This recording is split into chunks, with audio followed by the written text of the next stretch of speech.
tell me it's an honor to go on somebody on my channel with other people, but not me? It's my channel. That is some RK horse shit, Outpost. McKinney. I'm trying to... That's dead naming right there. I'm just saying, it is wrong. It is wrong. And I wanted to go live so everyone could hear you shaming me. And you're welcome, buddy. Welcome to Sporky News Podcast. My name is Scott, and this is a Saturday night news dump. If you are following us over from the Rogue Entertainment stream, I'm sorry. That went south really fast. And Steven's probably taking a shower after reading all the stuff he just read. So I'm going to introduce everybody right to your left, my right. I don't know. We have Ryan from Ryan RK Outpost. How you doing tonight, Ryan? I'm doing fantastic. I'm happy to be here. I'm ready to discuss all these wonderful topics we have today of all the literal insanity that's going on in the world. Yes. You know, and you hit the nail on the head. I tried to find the most obscure insanity, and it's everywhere. It's just everywhere. Everyone knows how crazy the world is now. We're in Bizarro 2000. And then right next to him, a Pittsburgh boy, native, right? Native DJ? Yeah, Pennsylvania. That's what I love about you, man. DJ Scandalous, how you doing tonight, bud? Good. How about yourself? I am doing well. Honored to have you guys on and Jane on. I'm honored to have you three on. Let's just say that. DJ, Ryan, and Jane. Honored to be here. Thank you. And below you is some guy who I just won't even try to pronounce his name correctly anymore. McKinney90. How you doing, buddy? I'm doing great, man. I'm very happy to be here, and I'm very honored that you invited me back on. So, you son of a gun. Yeah, you tried the honor thing with me already. No, I love you, man. You were great last week. We had a good time. Your artwork's just dope. Awesome. So yeah, it's amazing. It's amazing. So please follow him on Instagram. He hasn't started a Twitter yet, even though somebody has McKinney90. Yeah, it's not me. Yeah, so don't follow him on Twitter. Follow him on Instagram. If anybody's in the chat that could drop that, please do. And below me, my co-host on many of the streams we're on, mostly my streams, which are the Winds of Winter streams and the book club that we do for Song of Ice and Fire. Jane. Hey, guys. Happy to be here and glad to see you all in the chat. Thank you, Jane. So I just want to say too that the Game of Thrones book club that you guys are doing, I think is the Song of Ice and Fire book club that you guys are doing is you force a habit. It is really cool, and I feel a kinship because I also do a book club, and I'm a huge fan of the Star Wars Expanded Universe, and unfortunately, it didn't get a proper ending, and we all know that neither will a Song of Ice and Fire. So I feel your pain. I feel your pain. You know what, man? And Gary keeps trying to stab me with that one. I just want one more book at least. If I can get Winds of Winter and then pretend like I know what the ending will be, I'll be fine. Just give me one more. I really want both. But completed story. I just want the series. And I don't want some second-rate guy coming in trying to finish it off his notes. Right. But actually, Ryan, your book club was the inspiration of my book club. I thought that was such a cool idea that you did that. So I was like, you know what? I'm gonna attempt to do it with a Song of Ice and Fire, because a lot of people watched that horrific show and thought that's what the books were like, and the books are so much better. Well, I think that that's a great point, and I think that you guys have a really good thing because you're doing like chapters at a time, and doing it every week or bi-weekly or something, if I remember right. Week, yep. Every week. Okay. So that, I think that's a better way to do it probably than we're doing it, where we're like, all right, well, 4 weeks, we're going to read a whole book and talk about it. But that's just kind of my fucking schedule. Oh God, can I swear? Oh, right? Fuck yeah. All right. All right, good. I don't know if I could, I might have to just fucking leave if I couldn't. No, not fucking here, man. Not fucking here. All right, good. But yeah, I think that's a good way of doing it. But with my schedule, I just can't do a fucking one more stream a week. Yeah, there's this guy, Jeremy. No one really knows about him. He recorded he's canceled off of Twitter, so he's kind of irrelevant now. But he's he's just whipping me, man, and making me do all this shit. He's out hanging out drunk 3PO in Disney World. I know. Were you invited? No, were you even invited? Well, if he'd invited me to Disney World, I would have said, no, go fuck yourself. But but I was not invited. I would like the invitation, though. That's all that counts, right? That's what counts. invitation. Yeah, I couldn't imagine you doing that weekly, man. I loved how you guys did it, but with you guys explained the books really well. I only read one along with you guys, but with a Game of Thrones, each chapter, at least in the book A Game of Thrones, each chapter has so much, like we try to break it down so much so that you can actually, when we get into the next books, understand why we broke it down so much in the early, because we try to do non-spoilers, even though these books have been out since the 90s, which is tough. It's tough. Steven, thanks for finally coming. Look, Mr. Man, I had to eat a monetize sandwich. now and don't give a shit about Scott. I had to eat a sandwich. I've been sitting on my ass. It's numb. All I just want to say is the biggest channels here, Ryan and DJ, were 1 and 2. That's all I'm going to say. Yeah. You know, Yeah. When you give them a schedule, they show up. Look how That's professional they are. I'll stand over here with Bikini. That's fine. What's up, guys? How are you? Doing good, buddy. Doing good. DJ, were you into Star Wars or Game of Thrones? I know you're a fan of sci-fi and fantasy, right? Yeah, I'm a big fan of both of those. Yeah. Have you ever read the books though? No. Okay. So, if you want to give me some view hours, go right ahead and watch my book club and then jump over to Ryan's and check his out. We could always use it. Here we go about the books, like a Star Wars fan talking to an EU reader. Oh my God. Yeah. Well, there's. Well, I'm not saying that some fans are better than others. I'm just saying. I'm saying so. Maybe we've had a little more experience. I don't know. That's all we're saying. Just read the books. Read the books. More understanding. You want people to read books, author Stephen Walton. You're right. I do. You're right. I absolutely do want people to read books and buy books. By the way, I have one on sale. It's called The Phantom Menace Volume 1. Pick it up on Indiegogo. Thank you. It is. Yeah, promote the hell out of yourself. Totally. It's fine. I go for it. We rise, right, brother? Man. All right. Oh, sorry. Go ahead. No, go ahead. Seriously, man. No, I got 2 articles. That's all we're going over. So talk on. Well, I wanted to shout out Jesse Milestone real quick of Mindless Entertainment. If you guys are out there haven't subscribed to Mindless Entertainment, go check out Jesse. She's been Phantom Menace since this whole thing popped off. And I asked her to help work with me on Volume 2 and submit something. Because one of the terms that gets thrown out a lot by SJWs and people like that are Nazi.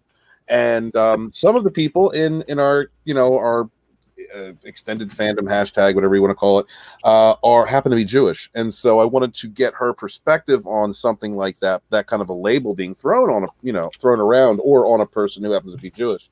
And she wrote me one of the most insightful papers I've ever read about the Jewish community, because I really don't know much about it other than a few terms and some things you hear out of Hollywood. But I can't wait to edit this thing and present it to you guys in this book, Volume 2. I'm working on it right now, and I just wanted to give her a shout out because she really came through. I had to wait forever. I bugged Jeff. I got to the point where I started bothering Jeff, and then finally Jesse sent me the damn chapter. So. Hail the chat. So you're saying it was worth the wait, though? It was absolutely worth the wait. Good, then stop bitching. So let's say hello to the chat. We got Michael Wolf on here.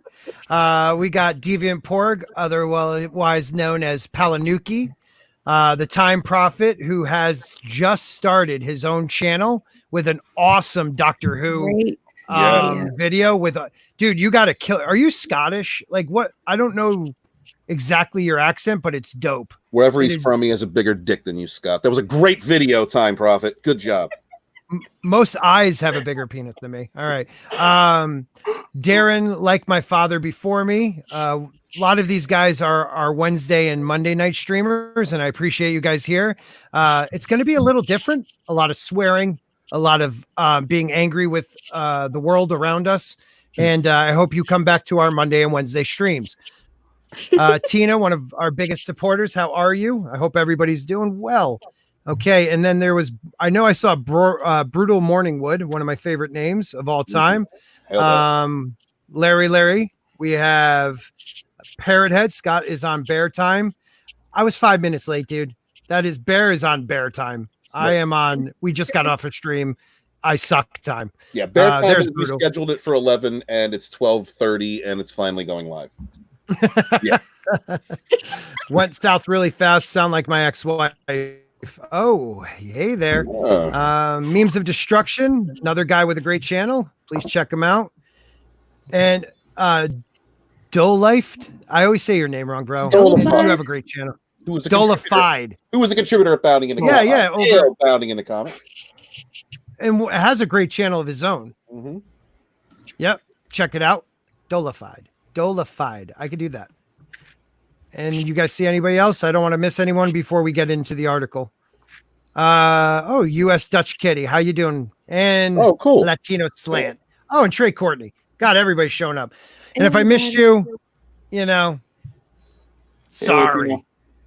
Yeah, right? All right, so I'm going to share this. We're going to start with this article right here. Hopefully, tell me if you guys can actually see it and it's not blurry because my computer sucks. And we're going into the gaming industry. Wait, your computer's so bad that just fucking articles appear blurry? Are you telling me your computer's fucking farsighted? Yes. I was like, something wrong with your monitor or something? Start a GoFundMe for him. You know what? That might be a good way of putting it, brother. I literally will I will go on a page and it'll be blurry while you guys are looking at it while I'm reading it fine. I try to come back to StreamYards. I can't even see you guys. So I hope I don't sound like a robot right now. God. Does it look okay? That looks No, Right it's now. fine. It's so I think it was on the Tuesday? No, it was Tuesday or Monday stream. I was saying that you were coming in and out. You were sounding robotic at times. You were the bee. The worst part about that is I read anytime I read a chapter of something from Game of Thrones, it does that. So I decided to use my phone. Okay. And when I used my phone, it still did that. So I don't know why that's happening, but shut up and just read. All right. The gaming industry is making cheddar. Our fans getting the cheese by Allison Joan. All right. So here we go. Gaming, once looked down upon, where arcades were for children and beating records was for nerds, an industry that was almost broken by an ET game and was only revived by Nintendo's entertainment system, an industry where an RPG was considered an undesirable risk until a plucky Japanese company darn near forced FF7 down people's throats and created the RPG genre in the West. Gaming once in... Sorry. Yeah. No, jump in anytime. I do it to you all. Yeah, I don't understand why they're saying it was forced. I don't think people's it throats. was forced. I think it was popularized. It became popular. It became a phenomenon. This is like the greatest RPG up until that point in Exactly. video games. That's how I felt. That's how my friends felt. And I've been a geeking ass gamer since my dad had the Game Wizard, which was a console that had 6 games on it. You attach it into the bunny ears of your TV. That's how far back I go. Are they saying? Are they saying like the original Final Fantasy VII? Is that what they're saying? Was forced down our throats? Yeah. Yeah. Yep. I guess I don't really remember that. I don't remember being. I don't remember them not asking consents or anything. I just remember it happening. Yeah, they just took it. Yeah, I don't know.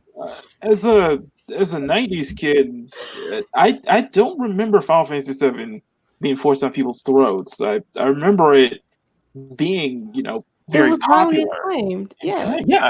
Yeah. I remember emerging from my room a month and a half after it came out and going, "What month is it?" Like that's what I remember. And it was also, yes, Final Fantasy was out, but these were kids that crossed both games where you were playing sports, you were playing RPGs, you were playing Metroid. You were playing all different types of games. Mm-hmm. So to say that it's only, kids and nerds, I just don't understand that. Every kid I played with football in high school, we played all these games. Yep. So this person has an agenda. Well, yeah. It's not incredible. And even when you're, me growing up, I used to go to Dave & Buster's and I see teens of all kinds at arcades. Yeah. Yeah, and like we'll see how this article reads, because there's two different gamer identities. There's one that existed before 2014 and one after 2014. Right? There was the image of every family units playing together, playing Duck Hunt, shit like that. People of different ages in the arcade. That was the gamer identity before Zoe Quinn and Nita Sarkeesian, and then there's the gamer identity after that, which is when the media had to protect themselves, and the gamer identity became this, misogynist. The hashtag gamers, hashtag dude bro gamers. Right. So I'm all right. Yeah. No, stop saying you're sorry. Jesus, it's good conversation. Sorry. Okay. Sorry. Once the pastime of kids and nerds is now not only the biggest marketplace for entertainment, but is even an international sport where people are paid hundreds of thousands, where online gamers are earning more than doctors, and where esports is now gambled upon by people. Oh, esports, excuse me. Sports is now gambled upon by people all over the UK and Europe. You know that esports thing? Come on, Ryan, do you play esports? The movie. Yeah, I don't know what is that like. This like the S tier, like the God tier in the list. Is that what S tier means? I don't know what S sports are. Unless maybe the author is stuttering and that's how he types. I don't know. Maybe it's an acronym, like I would have hoped it would have been hyphenated. The thing is, like, aside from what we pointed out, they're pretty much right on the first paragraph. I mean, aside from those things we pointed out, but yeah, they're pretty much right. Yeah. All right. Well, any industry that started out, in the any industry that started out in the 80s that was brand new and, home consoles were brand new was going to grow no matter what. Absolutely. I mean, it's like saying desktops at home were going to be nothing. TurboGrafx 16. In the intranet. The TurboGrafx 16 came out. There was a couple gaming systems that came out and died. The gaming industry is... Wow, it's blurry now. It's starting to blur. What was your favorite one that died? What do you mean? Holy shit, wow, super blurry. Scott is now 10 seconds behind. Your computer's got a brain tumor. Ah, shit. I know, it was like, oh. And also you are on a serious delay, Scott. All right, we're going. Okay, so we're going to try something completely different. I think we need to start a fund to get That takes me back to Windows XP. He's going to monetize, please. Yeah. I think we need to try to get Scott to 1K so he can get monetized, so we can save up for tech stuff. It's like I hate my freaking life. It's like this cycle of violence where like I need more subscribers so I can get monetized so I can fix my shit to make better content, but I need better content to get more subscribers so I can get my better computer to fix this shit. Hey, that's a good idea for a commercial. It's a catch-22. It's a catch-22. What are you gonna do? Yeah. Start a TikTok. Yeah. And then have it get deplatformed by the US 3,000 plus, baby. You need. Yeah, the one platform I'm actually doing well on is going to get shut down by the goddamn government. Donald Trump just like, I see this guy. He can't get 1,000 subscribers on YouTube. Gets 3,000 followers on TikTok. Shut it fucking down right now. But you could get a VPN and probably still use it that way. Yeah, that is true. Yeah, it's true. I'm like the Rodney Dangerfield of platforms. I get no respect. No respect. No respect. Our poor Tick thought. All right. Speak among yourselves for a second. I'm going to get it on my phone and read the rest. Seriously? Is that where we're at now? You know what, Steven? You're all of a sudden monetized. You're the one who drops out if you're like on screen. I'll screen share it. Send me the link and I'll screen share it. I think, yeah. Oh, shit. Just have one of us just screen share and we could just get the link. Yeah, man. All right. I'm professional. You guys, I'm doing well with my life. Yeah, we Don't worry about me. Could have organized this backstage. That's why you have us here, Scott. That's why we can. Oh, Steven, backstage where you weren't. I'll be real. I'm kind of glad this happened because I totally thought either you were crazy with the whole like, is this article blurry? Is the article blurry for anyone else? I was like, what are you talking about? It's like, why don't you? Do you need to put some Windex on your monitor or something? I don't know what was going on. That's something At least you guys believe me now. I actually program it that way for people. You son of a bitch. Where are you going to give me the link? I like to tell. I'm going to fucking give you the link. I want to tell all my guests to go screw themselves right about now. All right, you're going to read it too? Yeah, I'll read it. That's fine. Okay, that's fine. You're going to do everything tonight, and I'm just going to sit back and let Ryan speak and DJ speak because they're popular and people like them. Well, Scott, I'm sorry. I'm sorry. Okay. Oh, you started my night wrong, McKinney. I'm sorry. All right, I send it to you. You want a DM or you want private? Either way, man. Doesn't matter. Slide in. I sent DMs. both. Slide DMs. Oh, I'll slide right in there right about now. I feel like a one-legged prostitute that's just looking for some love. You know, you got it, man. If they were casting for that part, they'd have to actually find a one-legged prostitute.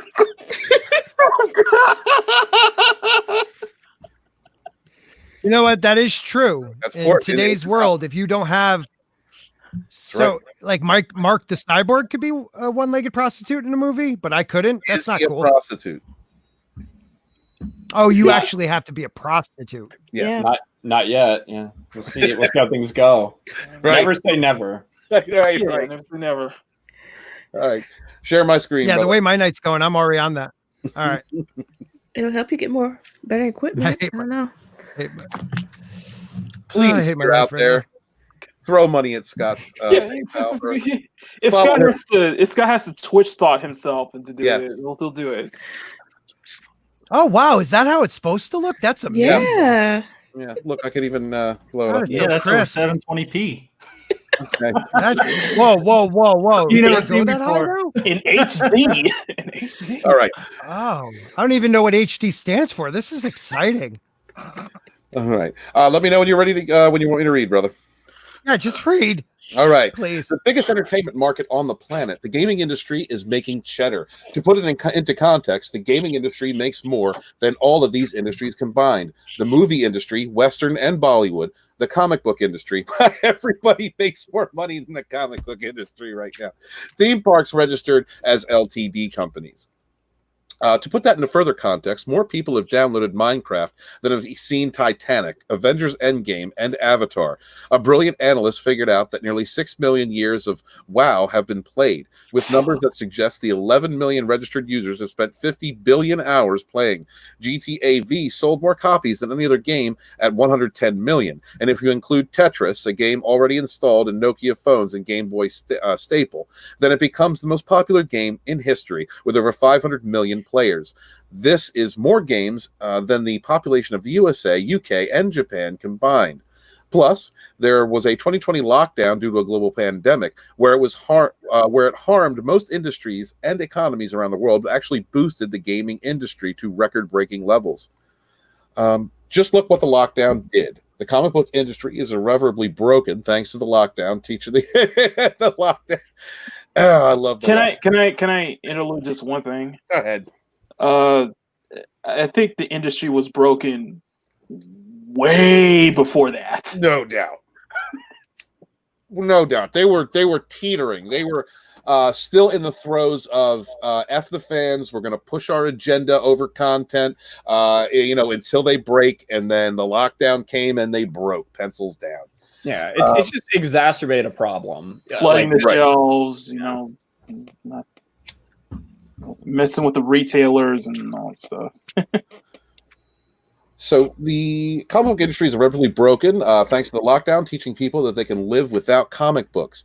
And because every major producer has gone so woke that characters like Snowflake and Safe Space are not jokes but genuine characters. The movie industry in Hollywood is broken because the lockdown slowed production, and because people are tired of Hollywood's culture of shaming and virtue signaling. I'm starting to like this article.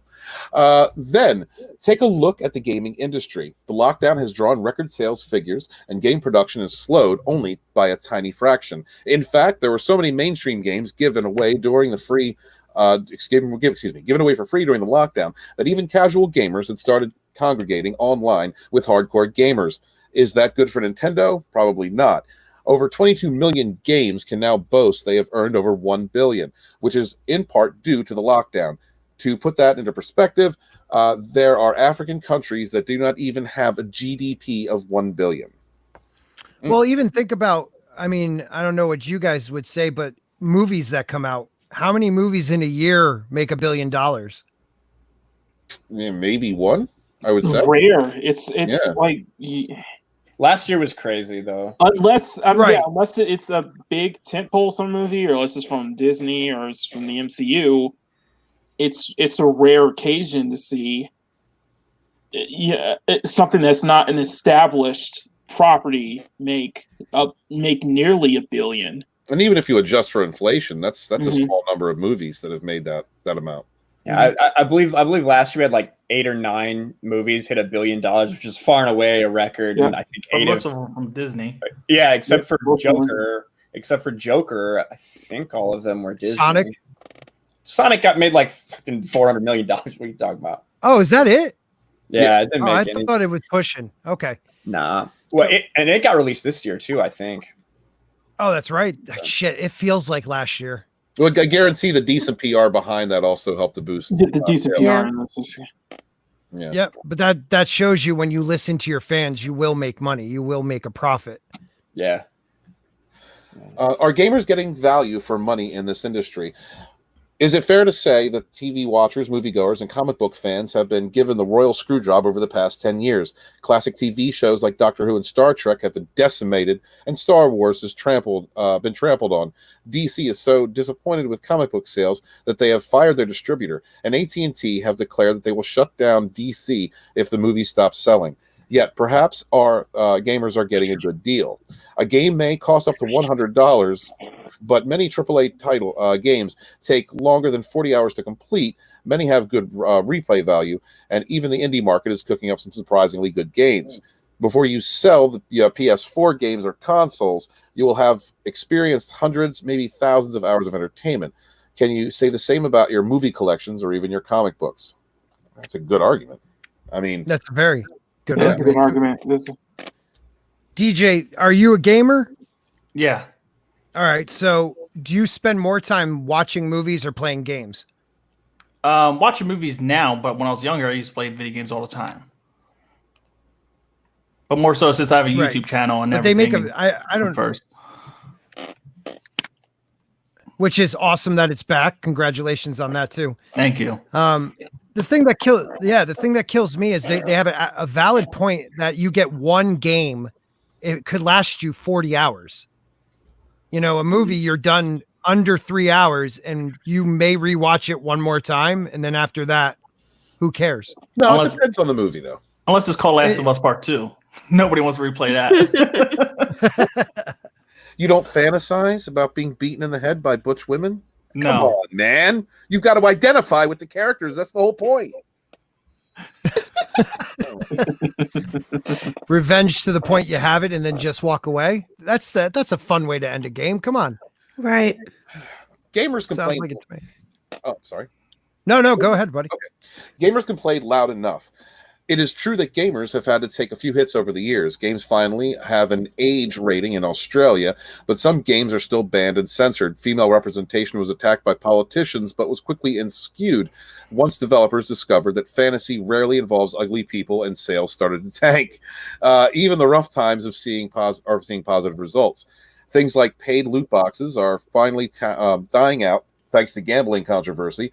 And big game developers have discovered they cannot just publish an unfinished game like Fallout 76 and expect fans not to complain.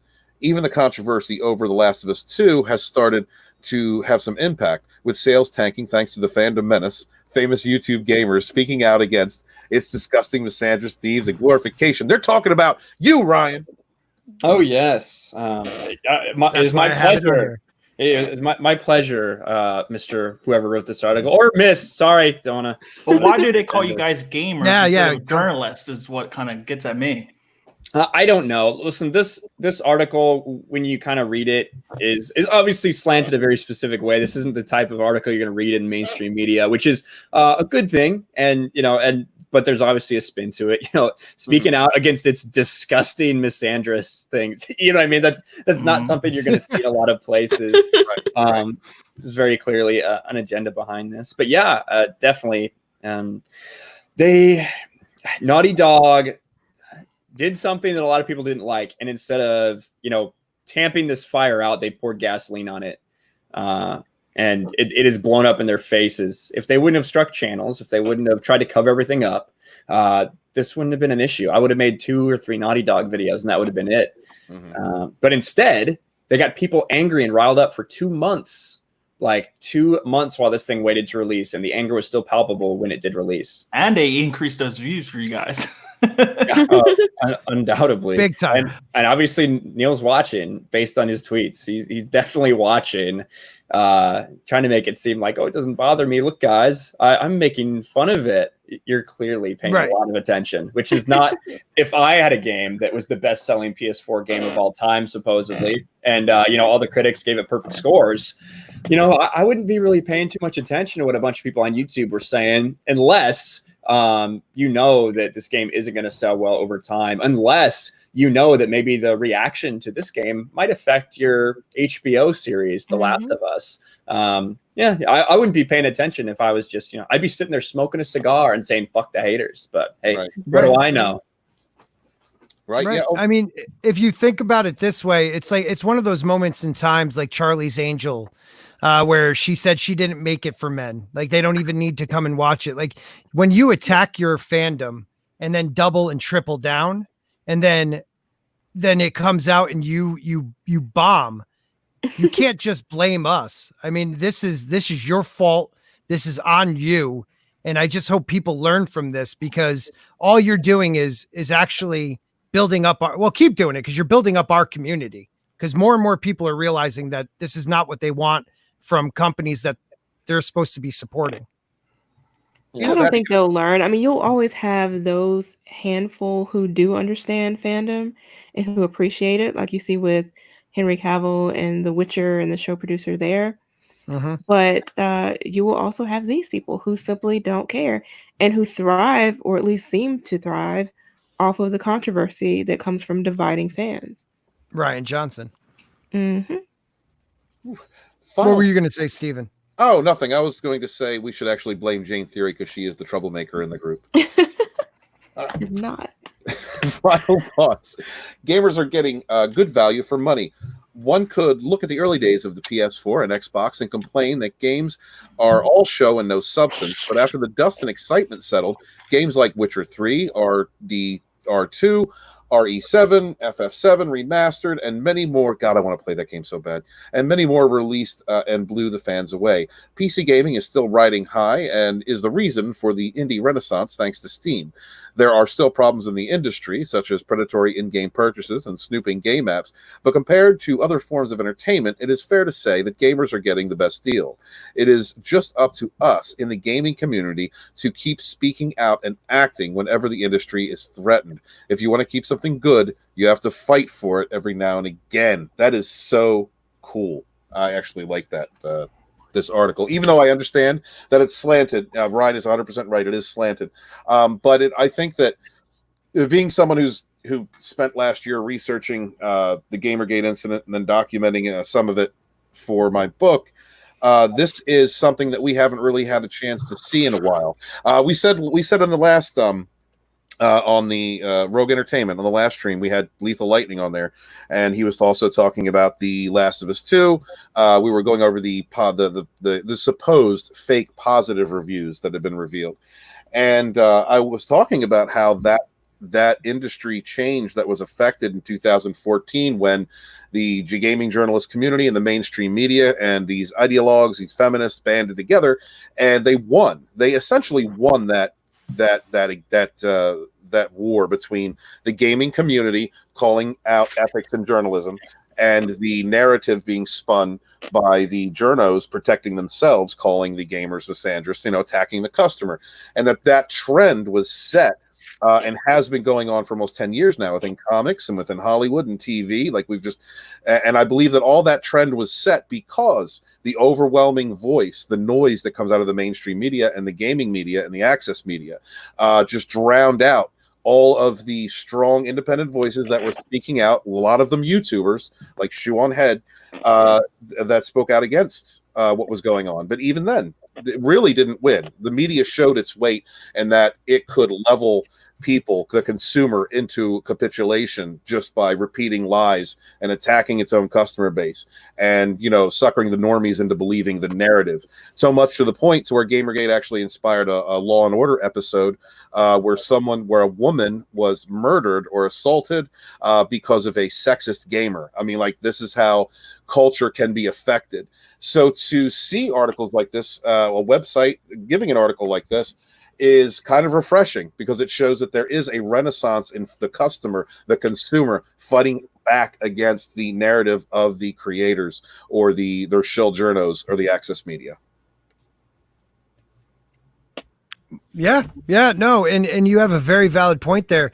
It's one of those things where it happened for so long. You kind of hit the nail on the head. It happened for so long. It hit like a high water mark where average people that may never have gotten on, YouTube or writing on blogs or, shouting out on Twitter, they would never have actually found a voice on the other side of this.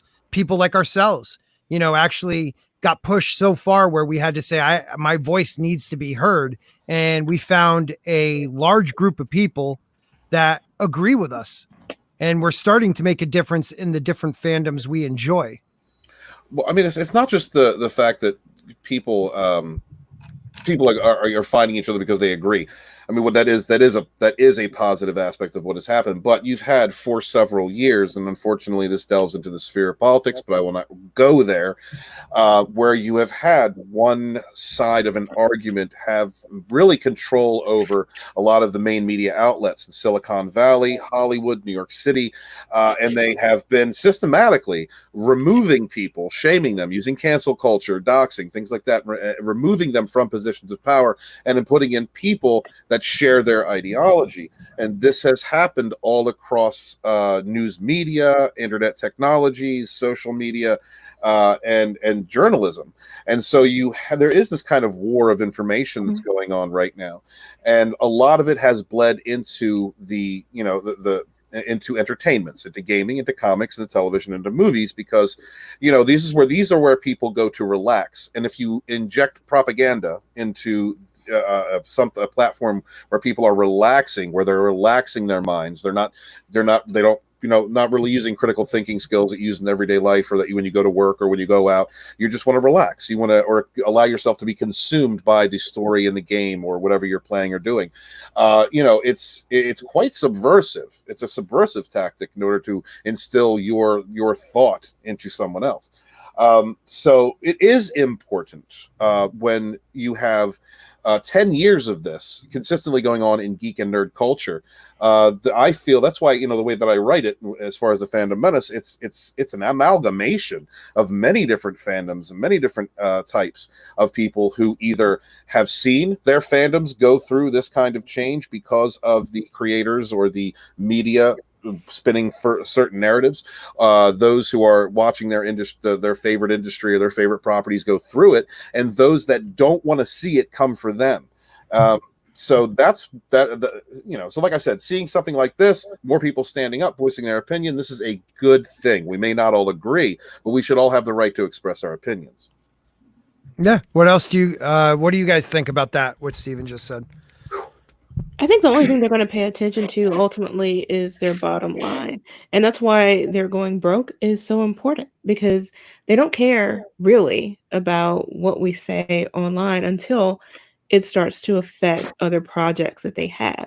So like Ryan was saying before, The Last of Us 2 may have seemed very clever initially, but if it costs them that series, then they'll see the type of mistake they actually made. Yeah, and that's what it's all about. And with Neil Druckmann, so I was talking about this on Friday Night Tights last night, and a lot of people are like, oh, Anita got to Neil Druckmann's head. That's what changed between this and The Last of Us 2. Well, Neil Druckmann gave this big speech about how he created the story of The Last of Us. And in that, he specifically talked about how he was influenced by Anita and Feminist Frequency. He believed all these things beforehand. This is who he is. But the thing was, this was his first big thing in 2013 when he made The Last of Us. Then, after that, that was him and Bruce Straley together made The Last of Us with some checks and balances in place. Huge success. They start getting more responsibility. They kind of force Amy Hennig out of there, take over the Uncharted series, do Uncharted 4, which a lot of people did complain about some of the choices, but overall a successful game. Then what happens? Bruce Straley, who he works with, all of a sudden he mysteriously leaves.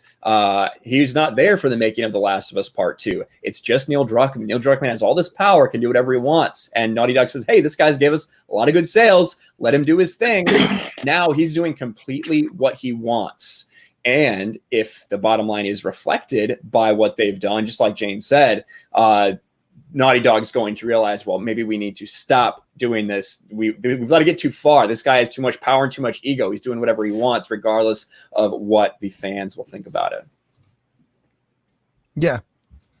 Well, and that's, so what you're saying is before there were other people there to check what he really wanted to do. Once they left for where did the other guy go? Not the Uncharted. Where did he go? Did he go to a different game, or did he just leave that? He hasn't done anything yet. He hasn't done anything. Yeah. It's probably been canceled. Shit. Like as I was saying, you've got these people in these industries that are systematically removing those who don't fall in line with their direction, and that's why you get that type of separation. Good creatives leaving projects, like what happened with The Last of Us 2. Damn. Anybody else have anything else to say on that? I did want to hit up Ancient One real quick here. We were going to do an article, and if you want to check it out, Ancient One, after this stream is over, it's from Bounding Into Comics, and it discuss former Dungeons and Dragons freelancer Oren Black discuss how they pretty much accuse Wizards of exploiting Wizards of the Coast, which is the parent company, I believe, of exploiting Black people. So they're starting to go in that woke direction already. They've already gone. They've already gone. Wizards of the Coast? Absolutely. Yeah. They have actually, you can look at the quartering videos from 2 years ago. As a matter of fact, one of the reasons that he was attacked by Matt Lauder was because he was speaking out against what was going on at Wizards of the Coast, and Matt is woke, and so he had to punch a Nazi. Go, man! I'm telling you. Look, I've done a lot of research working on these books. Like a lot of this is interwoven. It's nuts. It's been an organized, on some levels, campaign of changing the very culture of these platforms.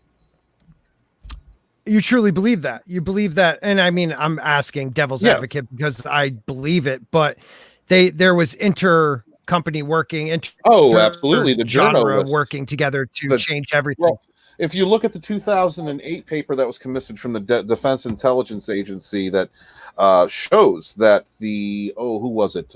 One of the people on that panel was the founder of Vox?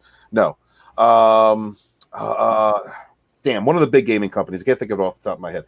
But they actually did a research paper for the government about the use of games to espouse propaganda. Games and other media. And then you have several years later, you have Milo Yiannopoulos bring out the journo list, which was just a list of 156 to 60 different journalists over several different publications, both mainstream and access and game journalism, that they would send out this is the narrative. Okay, this is what we know about this story, and this is what the public can't know. We're going to spin this narrative. It's very open, coordinated misdirection within the media that is leaked out into other areas, including social media, Silicon Valley, all of this, everything. What we just saw in Disney Star Wars was the result of win after win after win. And the same thing with The Last of Us 2, with the way that Neil Druckmann and Naughty Dog handled people like our friend Ryan here and Lethal Lightning, and that it's just some guy and everyone else that was struck, because they are so emboldened, because they have the weight of the media, they have the weight of information, they can espouse and reinforce their narrative, and that's how emboldened they feel, that they can do no wrong, no one can touch them. Yeah, it's unbelievable, man.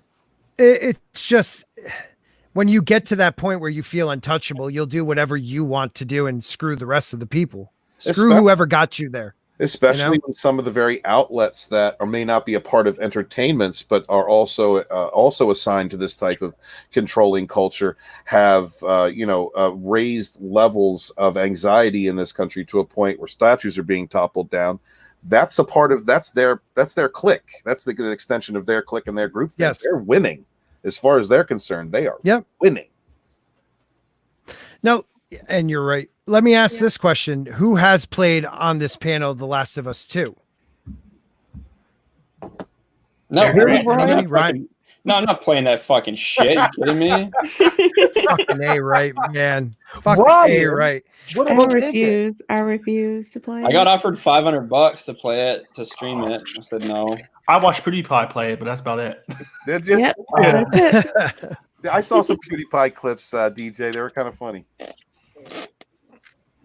I don't, it's like one of those things where I have heard, like Critical Drinker, he's able to step back and look at the positives in the growth of the game itself, the gameplay, but then, just the storyline. And to me, games, if you're going to have a game with a storyline that's that involved, that's the whole thing to me.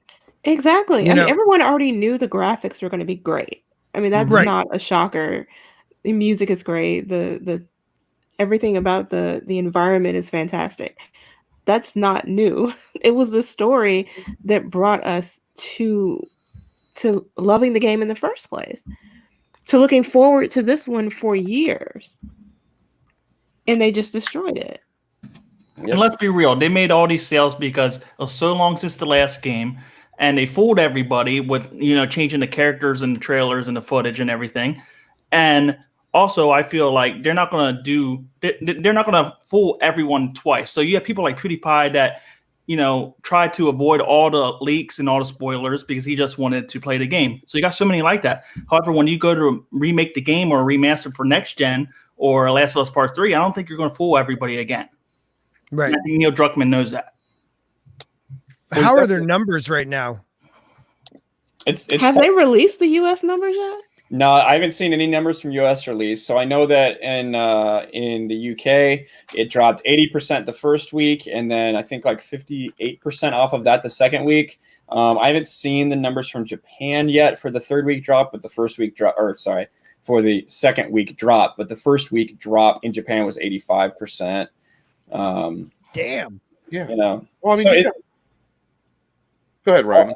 Well, I was going to say is that it is obvious, just like DJ said, that the reason this sold well is because you made an awesome first game that a lot of people liked, and then you used false advertising to market this game as it would be, hey, Ellie and Joel getting the gang back together again. You're going to get more of these two characters you love. Even going so far as to put different models in trailers, even recording different lines for trailers to try to trick you as if that was actually part of gameplay. Even Neil Druckmann, when asked specifically, will there be any other playable characters? The CEO of Naughty Dog said, well, we don't really want to talk about it. Neil Druckmann says, no, Ellie will be the only playable character. He said that in 2018, I think. Mm-hmm. So they lied all along. Yeah, you get to play She-Hulk. Yeah, they lied all along, knowing, because if they had marketed, if they had been honest about this, that's a big problem that a lot of people have, right? You can make whatever game you want, but when you market it as this successor, when you talk about on your fucking PlayStation Store, when all you talk about in the description is Ellie and Joel, that's false advertising. That's why you sold this many. Because if you had said, hey, it's about Ellie and it's about Abby, you play 40% of the game as Abby, this character that you're going to hate the entire time you play, you wouldn't have sold 4 million that first week. You just simply wouldn't have. Right. And that is what they're writing off. And you're seeing the drop off of sales because people are realizing what's going on. So how much of the game do you play as Joel? Little to none? Yeah, essentially none. That's essentially ridiculous. None. Joel dies 2 hours into the game, and a lot of the lead up to that, you're playing as Abby. So, and then That's he's dead. Ridiculous. Yeah, and then dead in a vicious way too. This is so sick. Yeah. And what kills me is like I hate when companies do shit like that. Like when the Russo brothers lied to a group of fans when the kid guessed Endgame, and they said no. So they put the word instead of end and game, they put it together. Like they would have done whatever they could to make it seem like they didn't lie to that one fan, but they did. I mean, look up the footage. They straight out lied to him when he said, is it end game? Is it a 2-word thing? End game. And they're like, nope. So they just put it together. It's not like Marvel with Captain Marvel trying to make us seem like, oh, we got to watch Captain Marvel so we can get the end game, right? That's even better, man. You thought you had to, DJ. You thought you had to watch that because you were going to miss something if you didn't. Did you miss anything watching Captain Marvel, DJ? Anything? Nope. No. The person who helped to co-author that paper I was speaking about was Michael J. Zaida, Vice President of Electronic Arts. And that was back in 2010 from an excerpt from the rise of games and high-performance computer modeling and simulation in 2010. The section was political manipulation through games on the internet. And the actual quote was, large-scale games create a new venue for political manipulation. While some cases of direct political manipulation of an individual may have popularized by fiction such as The Manchurian Candidate, it was the manipulation of large numbers of people that can potentially be accomplished through internet media. Enabled by the internet, political messages can be quickly distributed to the world population with little validation beyond the recipient's own social filters. Games, modeling, and simulation present a new dynamic for the use of the internet as a source of propaganda. And that was a paper from the NRC, the National Research Council for the DIA, the Defense Intelligence Agency, co-authored by Michael Zaida, Electronic Arts, 2010. Damn. Yeah, brother, I did my research. Yeah, you did. And make sure you guys go out and buy that. When is the audio drop? I'm not sure. The audio book was submitted. They set up to 30 days on Audible. But guys, if any of y'all have ever listened to Mead and heard Rob Shlomo's Kathleen Kennedy voice, Fantastic. He does every quote in my Last Jedi chapter. He does the Kathleen Kennedy voice. Which really sounds like Katharine Hepburn. It's freaking fantastic. Like old Katharine Hepburn too. Awesome. That's I can't wait to get that. We got like 30 some odd people in the chat. Please make sure you guys hit like, share, subscribe, do all that good stuff. We'll get some more people in here because YouTube doesn't like me. Go ahead. I guess I could chime in. I guess I'll become another quiet one. Please jump in, my friend. The first thing I want to say is that article. It's basically kind of summarizes what's basically been going on and what we've been doing, and for the most part, I agree for the most part. The second thing is, listening to everybody, talk about The Last of Us 2. I came in as somebody who just observed. It didn't pique my interest until the leaks came out, and I started hearing from practically everybody, not just, Ryan and Jeremy, but plenty of people who were looking forward to The Last of Us 2, people who came in with The Last of Us 2 with an open mind, and people who still ended up liking The Last of Us 2 despite its faults. So it's kind of it's been kind of hearing it from listening from both sides, and from what I see, it's my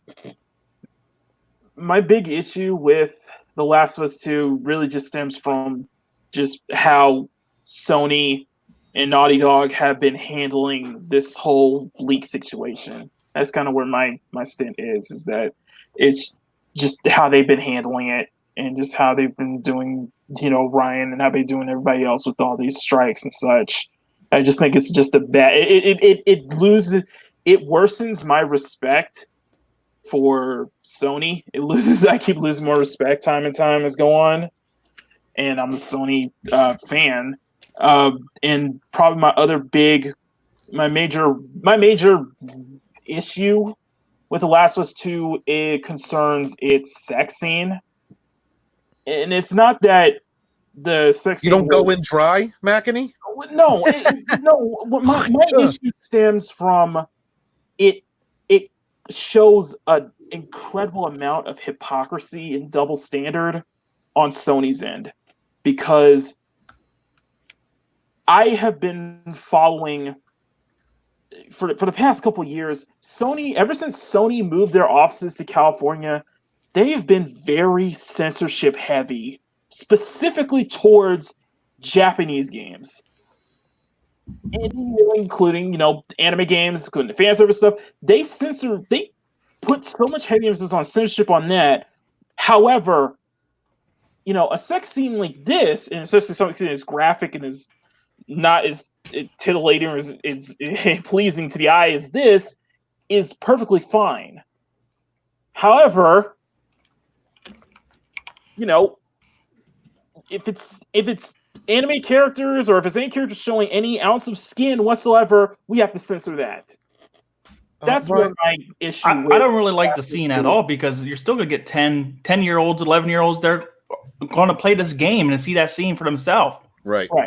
It's just it just highlights the blatant double standard and hypocrisy going on within Sony and within the industry as a whole.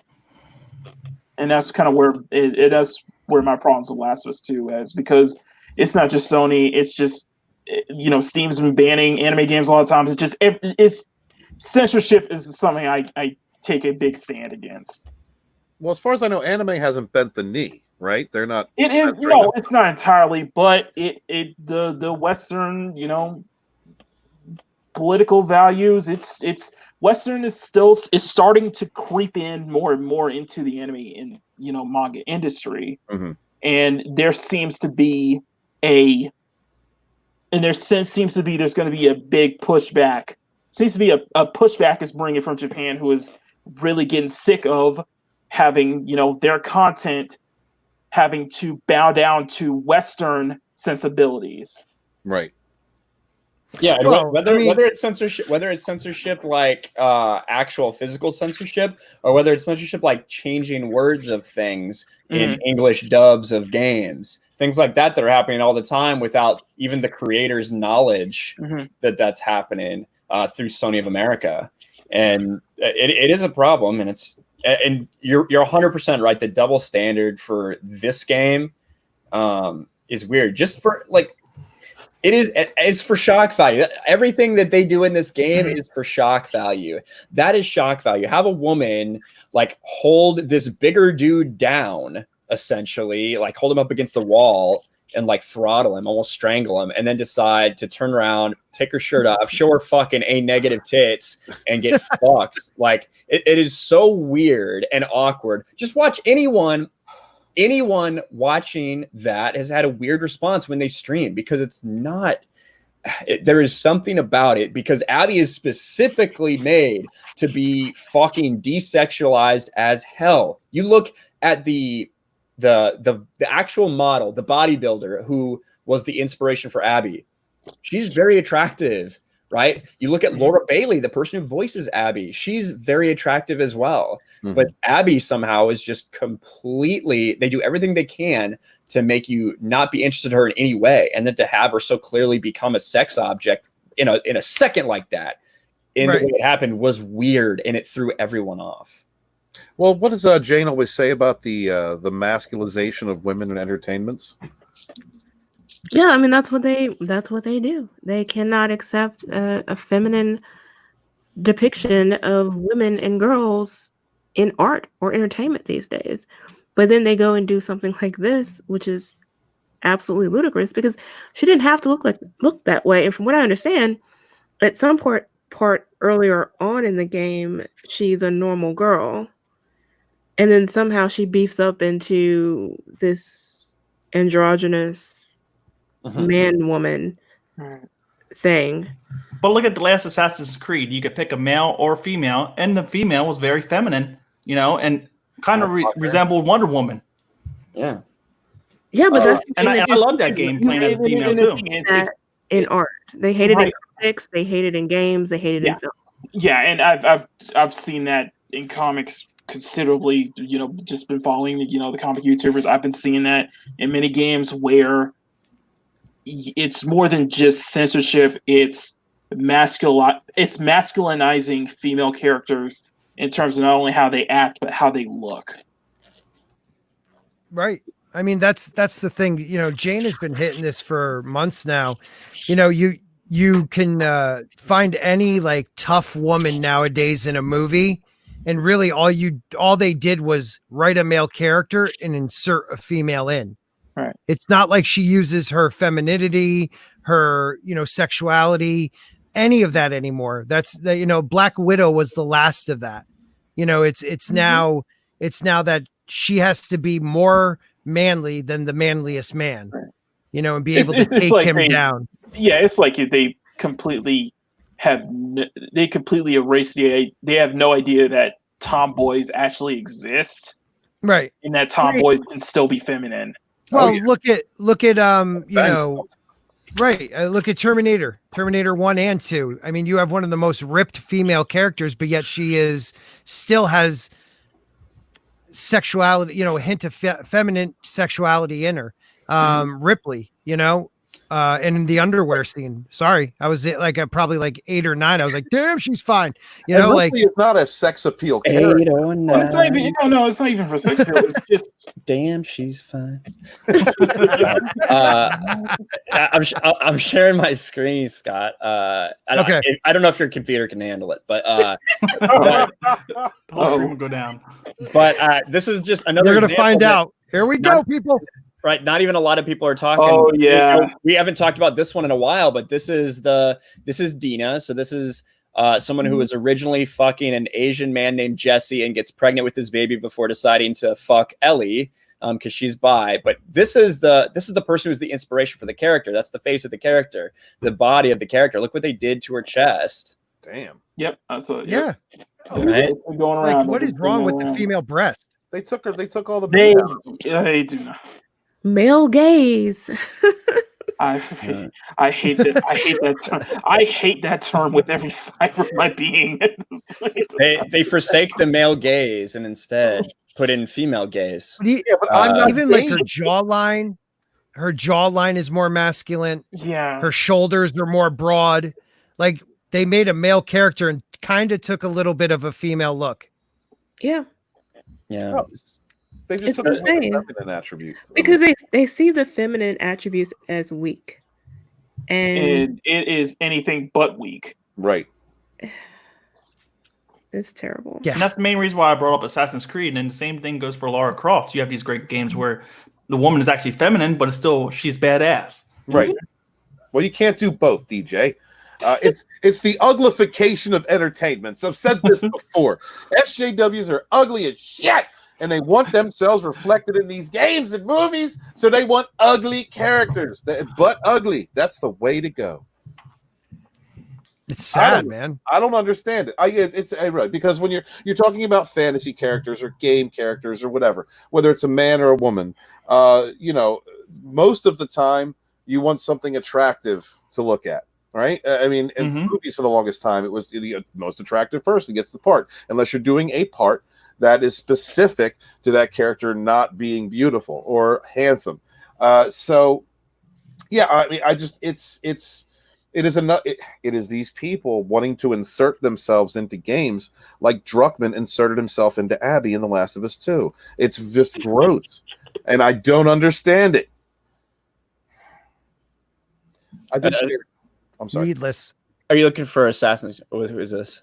Oh, it's Tomb Raider. I just wanted to, I guess, provide kind of an example that it still can be feminine. It's just. Yeah, Tomb Raider was very well received. This reboot. I will say I think they pushed out too many games in too short of amount of time. People got a little tired. But if you look at the review, especially for the first 2 games, people really enjoyed it for the most part.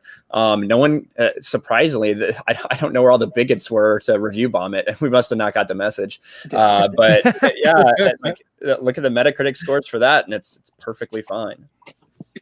But that's another one where we heard that they were going to do that, right, Ryan? We heard they were going to change Laura Croft, and when they did do it, she didn't have like the bombastic, body, but she still looked like a woman and beautiful. Yeah, she's a realistic looking woman. I'll share if you want me to share the screen again.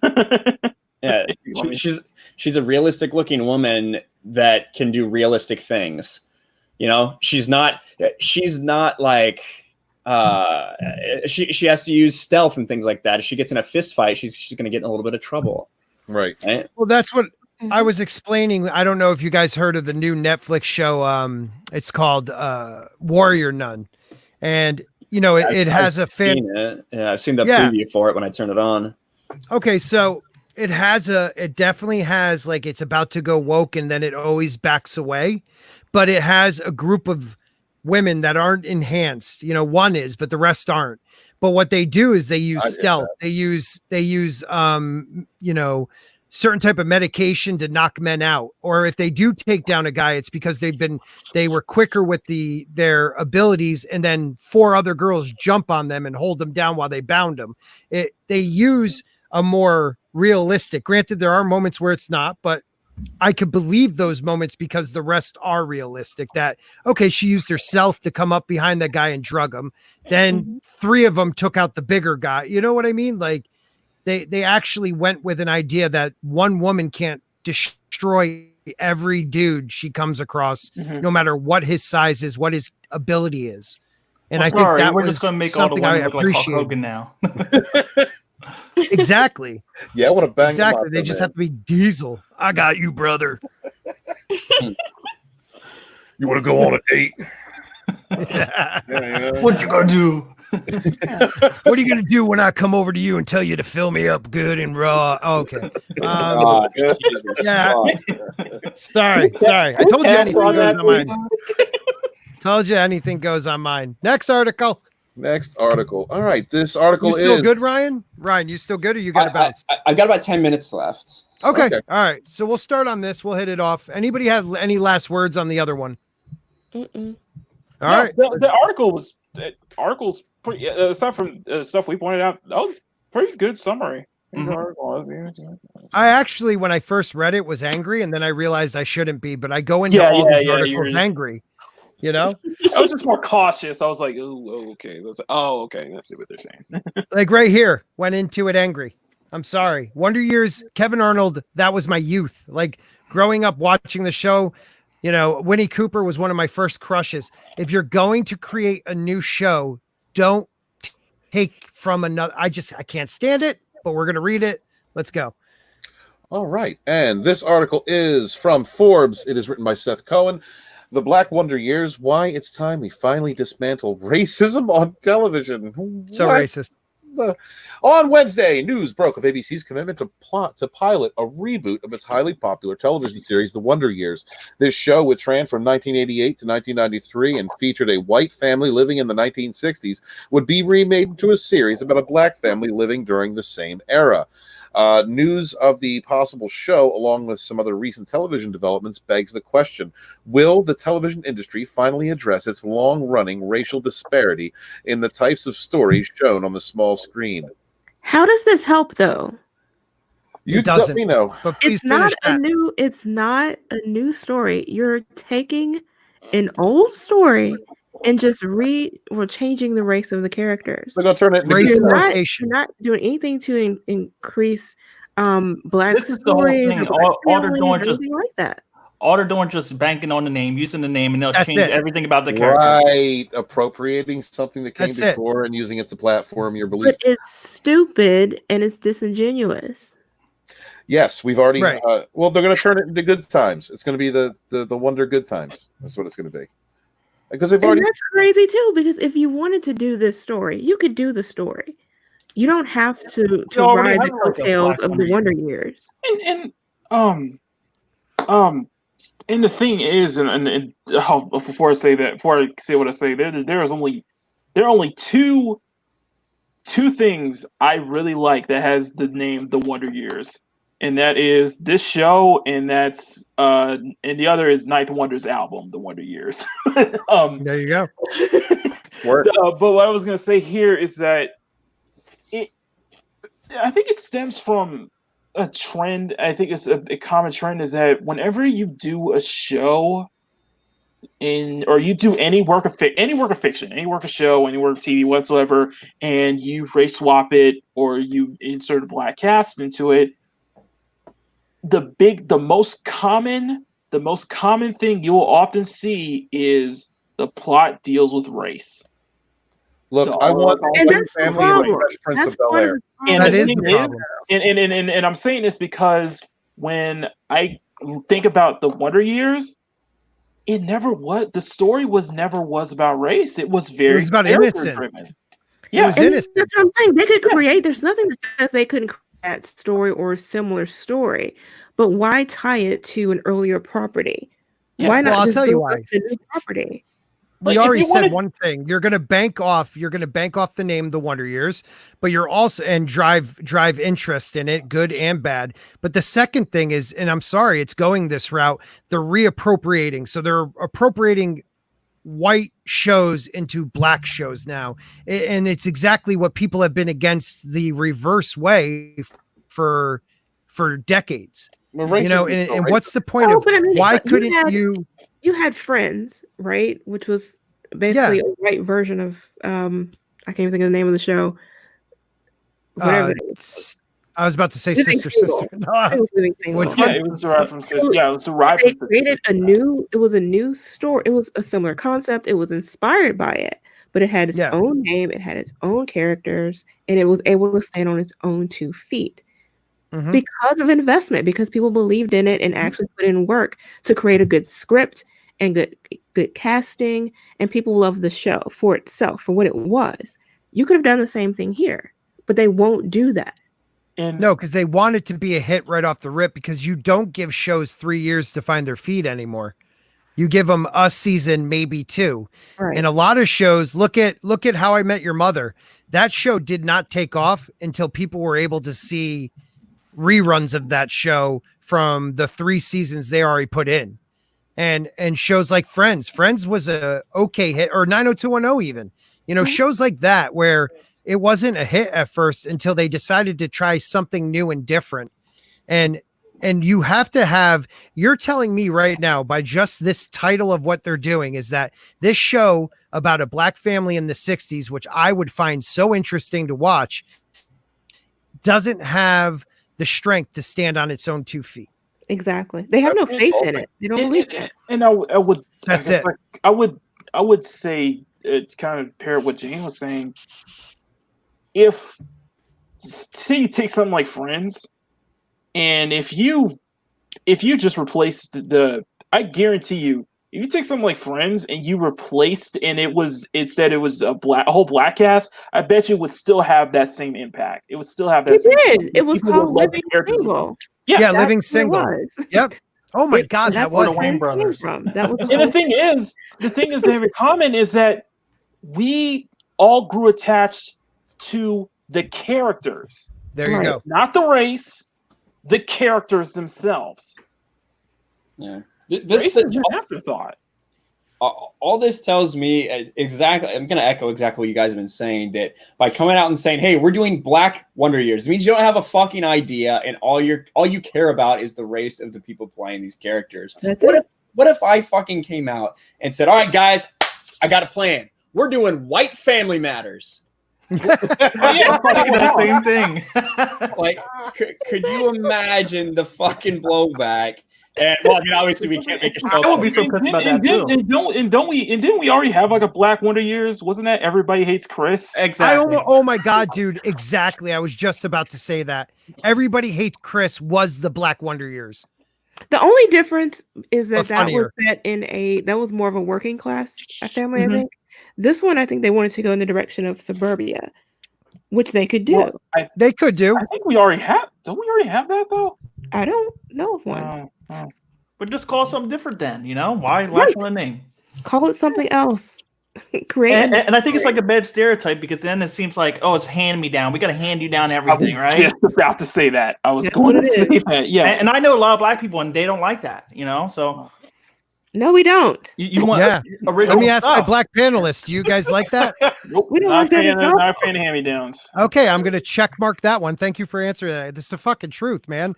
It is what it is it's disingenuous and it's disrespectful.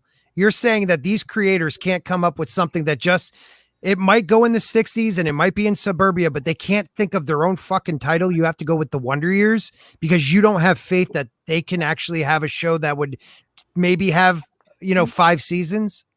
It's ridiculous. It's sad, actually. That goes to show you the hypocrisy of Hollywood. They'll tell us all Black Lives Matter, but on the flip side, they're not trusting Black lives will get them the money they want. Right. And it's not even based on anything historical because Black family sitcoms have always done well. Yeah. Yes. Yeah. It doesn't make any sense. On top of that, Black sitcoms have always done well, period. I'm going to do a White Jeffersons. But we're going to move up to the West Side. Wasn't that All in the Family? Yeah, that was All in the Family. Wasn't No, it? All in the Family. Well, in a way, yeah. But wasn't The Rock, or the bald-headed black guy who kind of was the Archie Bunker of the 90s? Rock? I'll remember it. I'll look it up. Wasn't the Jeffersons a spinoff of? It was a spinoff. Yes. That was after the Black Panthers stormed NBC. And it became its own thing, though. Yeah, but the Jeffersons was good. That was It was good. Exactly. That's a great example too of how they could have done it. Maybe I don't know if there was a Black friend in one year. You had this show that spin it off. Whose I don't remember. You had this show whose main protagonist was a racist Democrat, right? Mm-hmm. And then you had this next door family move in, and they were the Jeffersons, and they were well-to-do owners of a black business, and came right back at him, just as racist, and it became its own show. It became its own thing. You didn't watch the Jeffersons and think All in the Family because it was its own thing. I mean, I just don't understand why originality. I think and I think about this, and I think about my three favorite sitcoms growing up when I was a kid. They were all black. They all had black casts. You know what they were? Family Matters, Fresh Prince of Bel-Air, and Martin. Martin. I loved A Different World. A Different World. It started out as the Cosby spinoff. The Jamie Foxx show was good too. Yep. Yeah. Yeah. All right. Shall I continue? I forgot about all of that. Would you like me to continue, Scott? Yes, please. Go ahead, man. Okay. The possibility of a rebooted version of the Wonder Years has fans old and new buzzing. The concept, which comes from Dave executive producer Saladin K. Patterson, Lee Daniels, Fred Savage, and the 20th Century Fox TV, would tell the story of how a middle-class black family in Montgomery, Alabama grew up during the late 1960s. The same window of time that covered the original Wonder Years family. If the project is greenlit, Savage, the young star of the original series, would produce the pilot. Do you think so? Alabama, they're not thinking about race at all, I'm guessing. Right, Montgomery, Alabama. That's what I'm saying. Where was the original based at? The show. They never said. They never really said. Yeah. He was a Jets fan, though.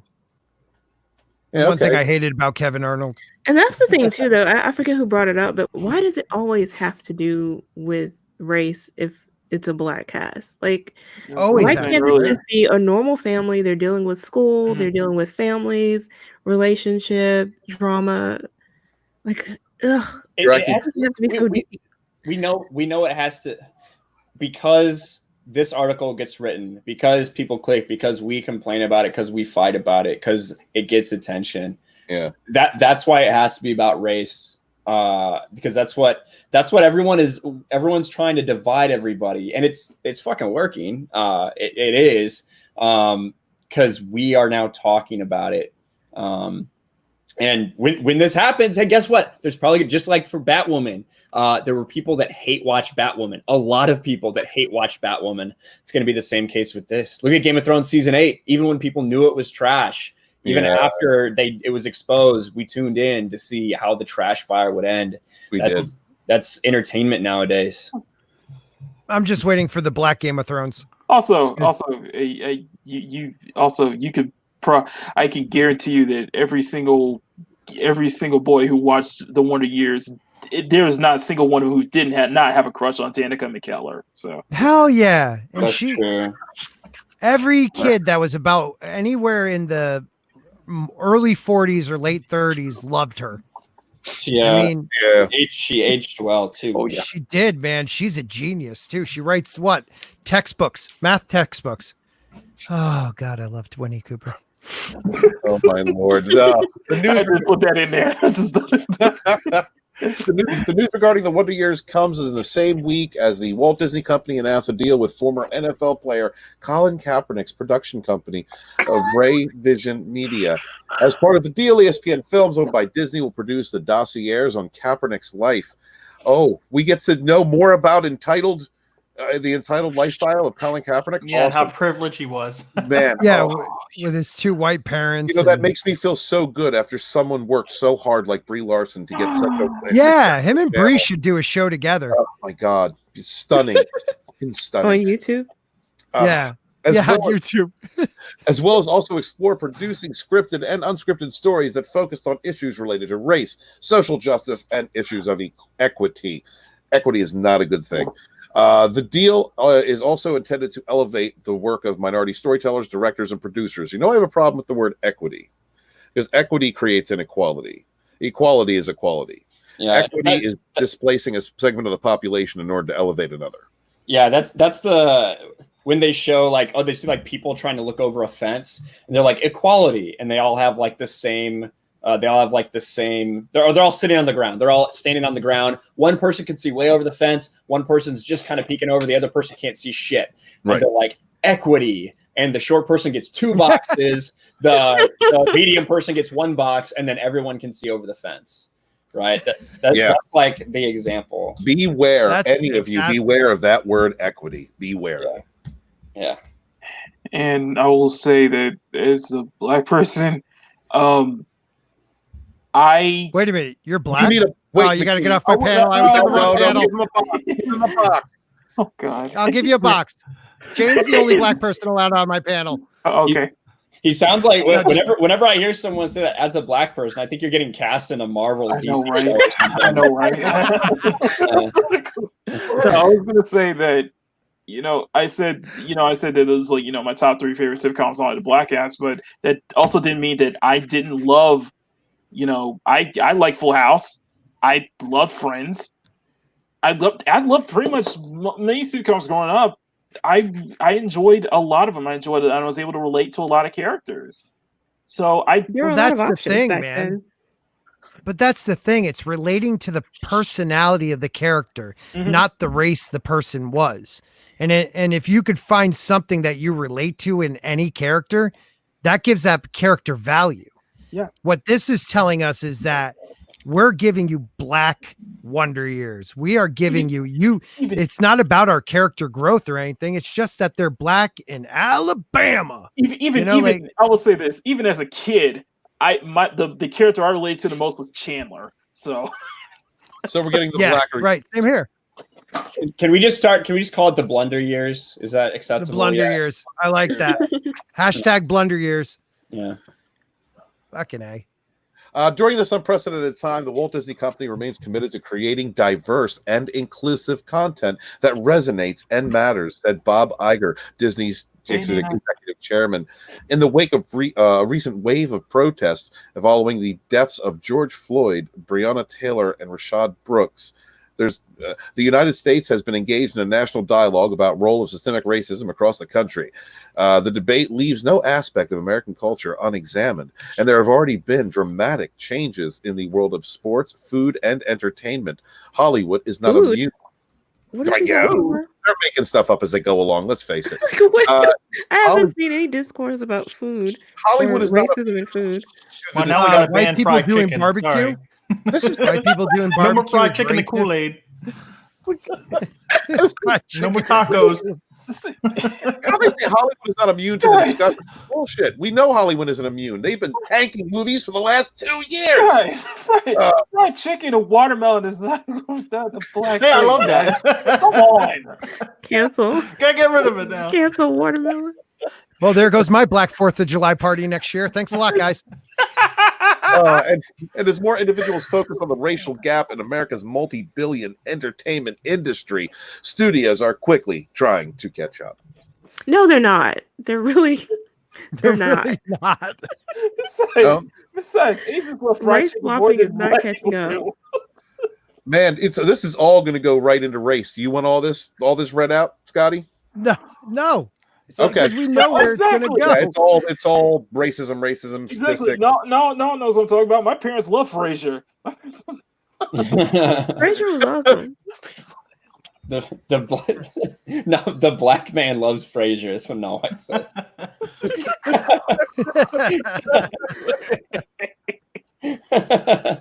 Who doesn't love Frasier? Come on. Who does it exactly?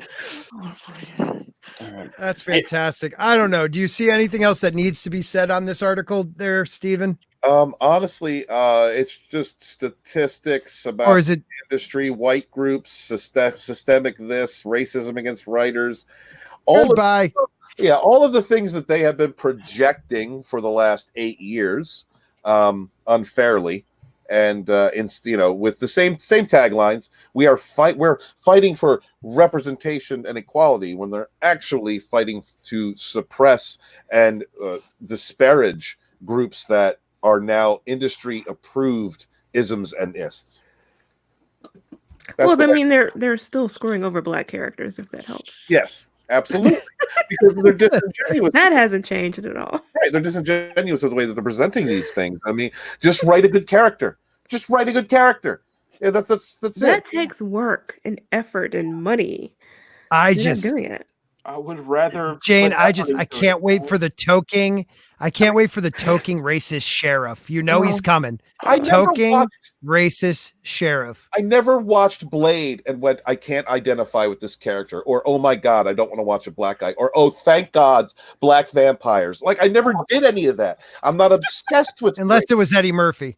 I watched Blade, and I watched Blade. I think Blade was like the first R-rated movie I watched, and I was like, this guy is so fucking cool. I don't care. I like vampire. Wesley Snipes' 99's movie was cool. Yeah, I remember watching Blade. I was like, man, I don't give a fuck if this dude pays his taxes. He's dope. But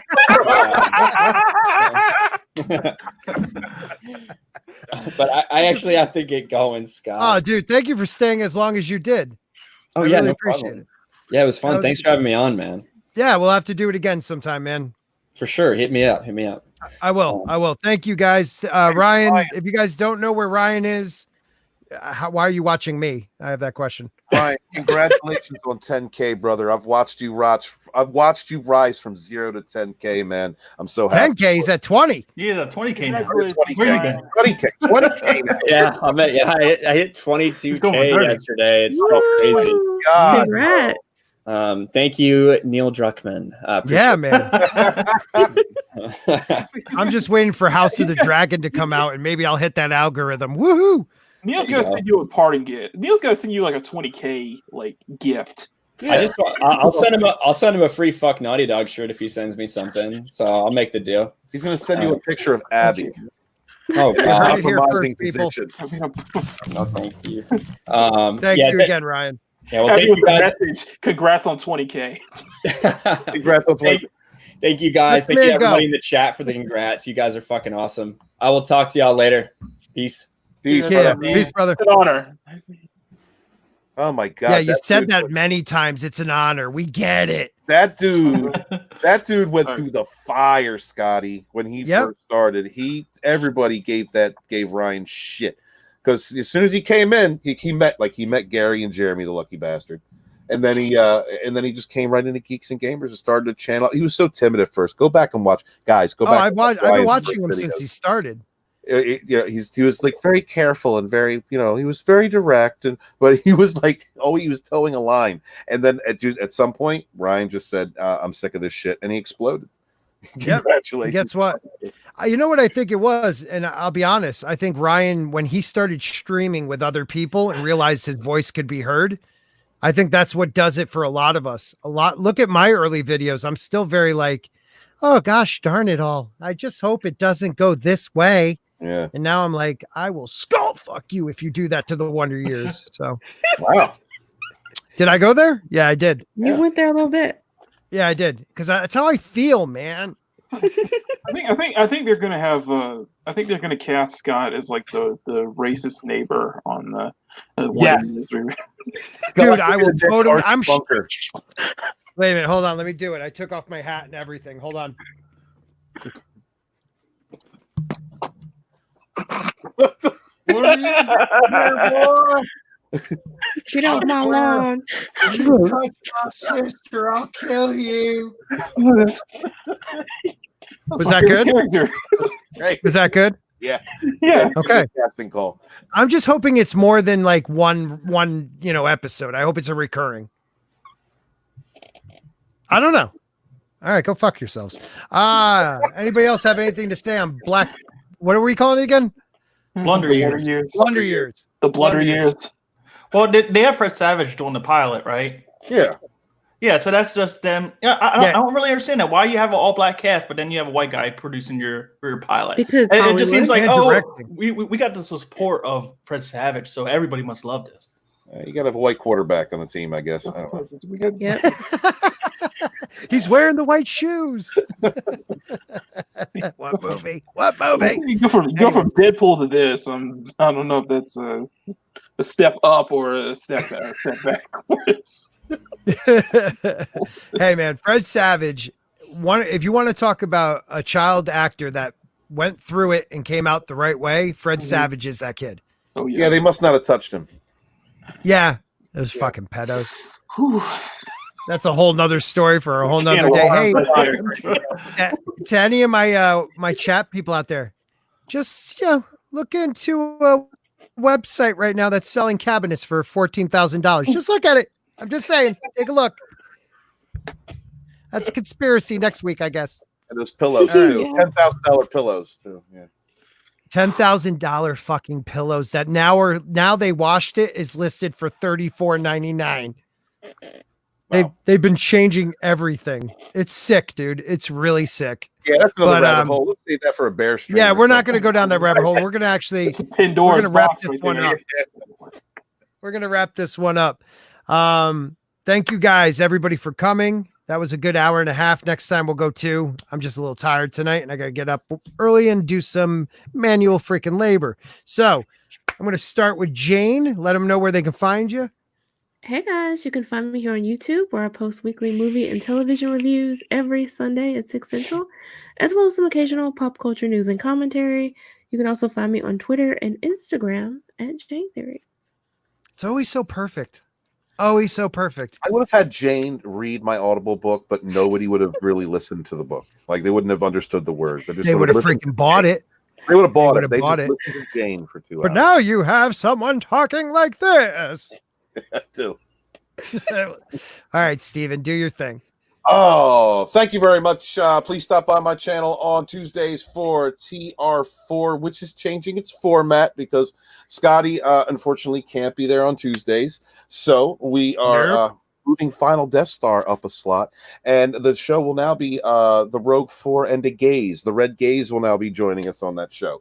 So please check us out on Tuesday. Yeah, TR4 and the Gaze. And then on Saturdays, Rogue Entertainment at 7 p.m. Check me out on Supreme Heretics Channel 4, the Pegasus Actual Podcast, where we do a retro review of Battlestar Galactica from Sci-Fi. And yeah, that's it for me for now. Thank you very much. I am author Stephen Malton, the Phantom Menace historian, your historian born in the chats of the High Council with my brothers and sisters fighting for our modern mythologies. Wash your hands, wash your ass, be good to each other. Peace. Thank you, Stephen, for all those kind words about getting rid of me. I mean, no. I still think, yeah, right. I think the Gaze should have just went in and you just left it with Final. You know, just see if he actually gets mad over anything. Right. That would have been fun. All right, McKinney, I know you don't have a Twitter, but tell them where else they can find you. Hey, everybody, my name is McKinney90. You can find me on YouTube, same name. Find me on Instagram, and you can also find me on Teespring. And I'm gonna try to make this as quick as possible. You can share my screen just for. Oh yeah. Where is it? Okay. Let me get the anima off the screen first. Okay, there we go. Okay. So I don't know if Nina's still in the chat, but she already know the message. But I just added the Infinity Edge, the one I did for Nina Infinity. I just added to my Teespring, so it is now available completely. Oh, it's dope. So yeah, and then I also have hoodies and stuff. But yeah, but yeah, YouTube, Instagram, Teespring. You can also find me on. You can find me. I'm the main mod on Stephen Walton's streams. I'm the main mod on John Toss streams, and I think I'm probably going to be a regular on Stephen Walton's like weekday streams. Excellent. I need you in there because we got to Gaze. We need to do that sexy. We need to continue that sexy cosplay stream though. That's all I'm saying. Yeah, I don't even know what happened to that. They took me off the air and then they didn't send me a message. They didn't put the stream up, like it's gone. Disappeared. So wait a minute. I had you shirtless on last week with the great Thomas Gilkey, and you did what cosplay? And Steven did a sexy cosplay stream with me. Culture Casino. Were you guys the sexy cosplayers? Because that would make me want to not ever see it. Oh no, it was good. We were having fun. I just wanted to have a chill stream, have fun, let people decompress because there's so much bad stuff going on in the news, and so I wanted to look at chicks for an hour or two, and we were having a good time. We were just like judging the costumes. It wasn't nothing, it wasn't nothing crude. And Nina could vouch for us on that. Yeah, Nina was there. And then they just took me down off the air and never said a word to me. They were just like, "Bye, Jane. Shut your mouth. Bye, Jane. Bye, Jane. Bye, Jane." All right, she had to jump. Oh wow, man! They just killed you on that. Yeah, they just ganked it. Didn't say a word to me. That sucks. Anywho, all right. So DJ, thank you for being on the stream, man. It's an honor, dude. I love your stuff. I love your channel. I'm glad you got your channel back. That really pissed me off. I know that must have just been a shock to you. Yeah. So thank you for being here. Let the fandom know where they can find you. Well, I have nothing to plug, but I just want to say thank you for everybody that retweeted and tweeted on Twitter about my situation. I don't know if I would have got my channel back if it wasn't for all you guys. And yeah, that's really it. If you like what I do on my channel is I do hip hop news, whether old school news, because I'm more of a 90s hip hop fan. Hell yeah. And so I love music with a message. So I always try to do either I create new remixes of old songs. So like a popular song you may have heard in the 90s, I can make a remix out of it. Or I just do hip hop news on my channel. So if you love that stuff, then my channel is the place to be for that. And which most kids in the 90s, that's the beauty of the 90s. I listened to grunge, but I listened to rap too. Yeah. You know what I mean? Like you listen to it all. I was metalhead and hip hop. That was DJ. Yeah. East Coast or West Coast? Definitely West Coast, but I appreciate Big E too. I was for East Coast. I was all East Coast. Wu-Tang! Yeah. They ain't nothing to fuck with, homie. Oh, yeah. Please be quiet. I know. You are, my friend. What about Bone Thugs? Oh, yeah. You know what? They were different. They had their own sound. I always worried about their Uncle Charlie. Okay, that joke just flew over. Okay. I used to we used to listen to it all. Bone Thugs, Black Sheep, whatever, Tribe Called Quest. I mean it all, dude. The Fugees. Oh my God, Lauryn Hill before she got crazy. Oh, that kill me softly, Miss Hill. Kill me softly. Ready or Not was my jam. Yeah, Ready or Not. My wife is hilarious because you give her anything from the Fugees, and mostly she also really liked. Okay, oh my God, I'm blanking on his name. Prez? No, who was the other one of the rappers? Not Lauryn Hill, but Prez. What was his name again? Shit, in the Fugees. Come on, people. Wyclef? No, not Wyclef. The other dude. The other guy. Yeah, I can't think of his name either. She could rap any song he ever made. Wow. Yeah, but you can't remember his name. But her I'm a horrible husband. I don't know. Remember his name. I don't know. I call her Little E. She don't like that. Is it Praz Michael? Is it Praz? It's Praz, right? Yeah, it's Praz. Yeah, he has some dope shit. One of my favorites is always Old Dirty Bastard. I like you, Roll. Yeah, dude, come on. He's such a degenerate. I love him. Yeah, dude. Ghostface, all those guys were great. All right. Thank you, everybody, for coming tonight. Again, DJ, thank you very much. I know you're a busy man. No problem. I appreciate it. Steven, you got nothing going on in your life. So thank you for coming on. McKean, your artwork is amazing. Just say it whatever works for you, man. Yeah, I stopped after you gave praise to those guys backstage, and I gave praise to you too. And you were like, "Hey, thanks, Steven." I'm like, "My name's Scott." You were like, "Whatever, asshole." We're just like, "Okay, M90 now." M90. I am here. M90's almost tight as a mask. I'm not even into Game of Thrones, but I just like listening to you and James talk about it. Actually, it's funny you just said that, and I appreciate that, but it's funny you just said that. I don't know if it was Bones or somebody else messaged my last video and says, "Yeah, I don't know shit about Game of Thrones, but I really like listening to Jane." And I said, "Well, keep coming, bro. I'll take the watch time. The dude's there the whole thing." All right. I like listening to you just in general. So, well, I don't stop talking, so I think I did a little better today because the time profit. I'm so jealous. Oh, I'm sorry. I was reading. You're like Tom to me in a way. It's just every time if it's Tom's on stream, I'll listen to him.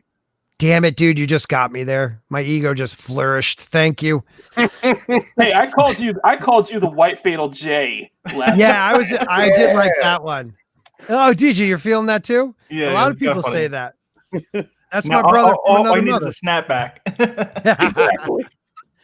Well, I'm gonna then do. What does he do? A ninja out? Ninja vanish. All right, everybody, ninja vanish.